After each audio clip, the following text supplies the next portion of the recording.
Hello everyone. So as you can see, I'm back to my college, and so today I decided to talk about another random topic. Like it's not a negative kind of thing which I'm going to talk about like I have done in most of my videos. There are also many positive things about the college and about the college life and the experiences, the positive experiences which I have felt in the college. So today I'm going to talk about one of those. You know what? Actually, the farewell week of our seniors of 21 batches going on. So it's like very much rush these days in the college. We are all involved in doing preparations and other stuff, though I rarely do any stuff. But I am apparently busy, but I rarely do any stuff. I rarely take any responsibility because it's such a like irritating kind of stuff to deal with everyone. So I just chill around. But I am preparing cards for my medico mother, like my just senior who has adopted me. I'll tell about this concept later. What's medico mom and medico nana kind of things. So never mind. Postings have also been started. It's like actually I took neonatology, and today we went to the NICUs and all those stuff. Though I have seen them earlier, but every time I see these small babies, they are so small, and it feels like there is some kind of motherly instinct arising in me when I see them. Actually, I'm not that kind of a person who is like a child lover or anything. I do prefer animal babies over human babies, but still lying like I today saw a baby lying in the prone position, and he was like so small. He was like this much, only this much. So it was a great experience actually, and I never realized I had those instincts in me. Like even after seeing a baby of another person, I felt as if I could just put it in my arms and close to my chest. So today I was just thinking about talking about the calmness. Like, so by calmness I think you might be able to relate what I want to say. Like I think this might also play a role of little bit motivation for the people preparing for NEET, but that's not the primary motive of this video anyways. So as like the people who have been selected might have also experienced the preparation phase. I don't know if you have been a dropper or a fresher, but actually the preparation phase felt so long compared to the MBBS which I have done. Like I felt that my preparation years were too long. Like they felt too long, and my college years have passed so fast. After getting selected in college, I actually started living for myself, because earlier when I was preparing, I had this underlying guilt of like wasting my parents' money, wasting my years, and not being the typical perfect child and all that stuff which we all face when we are not like able to meet the expectations of our parents. but after after I got selected, and I gradually learned not to be so harsh on myself, and I started focusing on living for myself rather than meeting the expectations of my parents and relatives and other people around me. Actually the preparation phase did loosen a hell lot of my confidence, which still I haven't regained, and I'm gradually gaining my confidence, and I'm gradually becoming normal. I think the preparation phase was actually a trauma for me, but overcoming that trauma has taken a long time, and I am still in a like in a procedure of overcoming it. I had hobbies before I started preparation which were completely lost during the preparation phase, and I have lost interest in the in all that time, and I have still not gained interest till now. I do feel like I have become a very boring kind of person with no hobbies, but still I have tried to inculcate more hobbies inside me.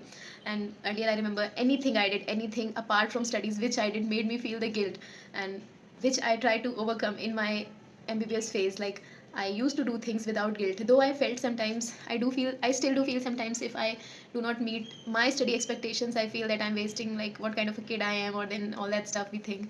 But every time I do feel these things, I just tell myself to take a chill pill and relax. It's okay. And like I do feel tensed for PG preparation sometimes, but ultimately I make myself relax by saying that I have actually suffered too much in these expectations of the society and the parents and the people that impose on me. I do want to get PG, I do want to get a good rank, it's okay, but I don't want to lose myself again in the process of preparing for my post graduation. So I do tell myself these things, even if the people say that there is no value of plain MBBS, so called plain MBBS, until and unless you do PG. But though I don't know, in some corner of my heart, I still believe that I have attained a certain level around which I can be stable. Before the preparation phase, before the selection phase, I used to have thoughts about what I will do if I do not get selected. I had no idea of any other field. I did not know what to do.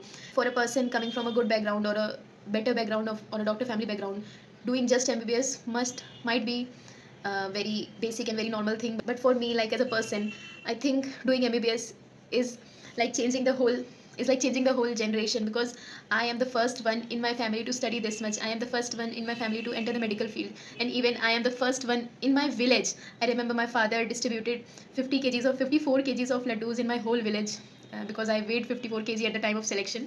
So that was actually a good moment.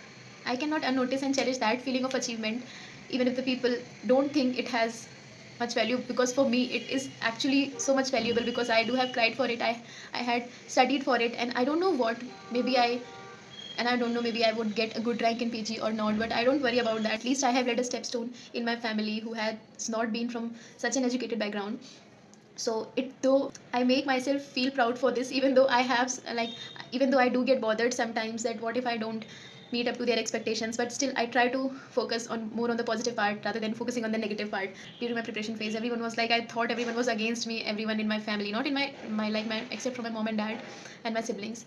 I felt everyone was against me, like I had people trying to manipulate my parents to get me married and all that stuff, and it was so bothering. But now I have seen the change in behavior of those people who used to think that, like I remember one of my relative asking my mom to teach me to cook, like because no one will marry me.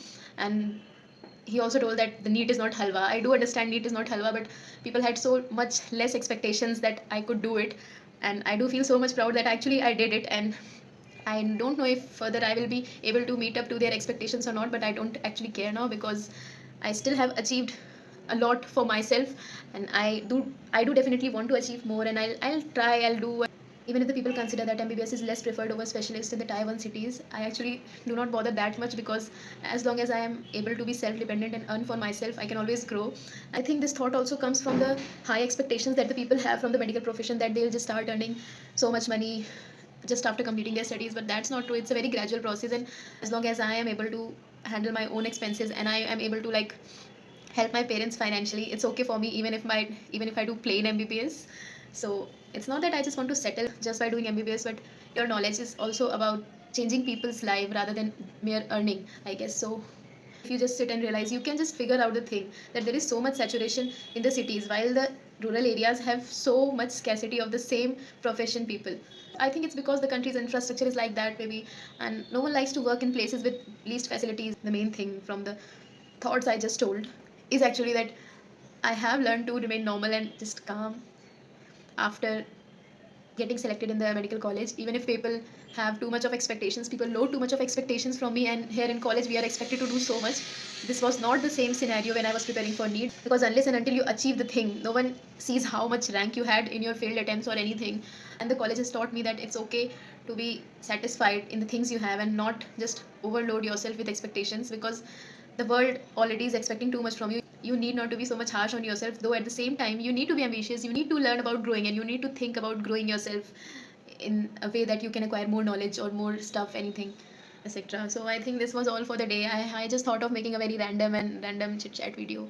And as you can see, there are two bald patches in my eyebrows. So I let me just tell you the story. I had recently so I had recently watched a video of how to, like, what do we say, how to trim your eyebrows and all that stuff, and I was so determined in my vacations to do my eyebrows. And see, as you can see what I have done, I actually had trimmed it, and turned out that the eyebrows which I the eyebrow hairs which I trimmed were actually the ones covering my bald patches. And now, just because I have shortened their length, the patches are visible, because I have these weird kind of eyebrows which are very broad in the front and they just taper sharply in the periphery. So I'm hoping for them to grow again. But anyways, I have been doing all that nonsense stuff many times, and I have done many weird things. I have so many stories to tell, and so many funny stories, so many good stories, so many good and bad experiences. So if you want to listen and share with my experiences, you can always join me and we can talk. Thank you for listening to me. Bye bye.